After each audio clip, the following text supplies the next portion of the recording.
Hi guys, in this video let me teach you how can you create your own logo using the Bing AI generator. So without further ado, let's get right onto it. So all you have to do is search for Microsoft Bing Image Creator on the Google or any search engine you have. So once you are here, you just have to go over here and type in what logo you want to create. So you can not only create images or logos, you can also create images. So um, for example, you want to have a um, superhero logo.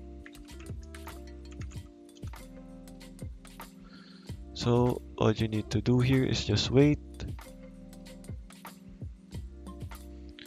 and as you can see here, they've created a couple of um, logos for you for free.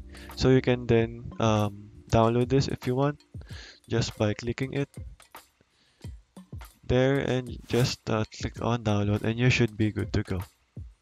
So okay guys, this is very free, so all you have to do is go over to this site here and there. So that is all for today. Thank you for watching and goodbye.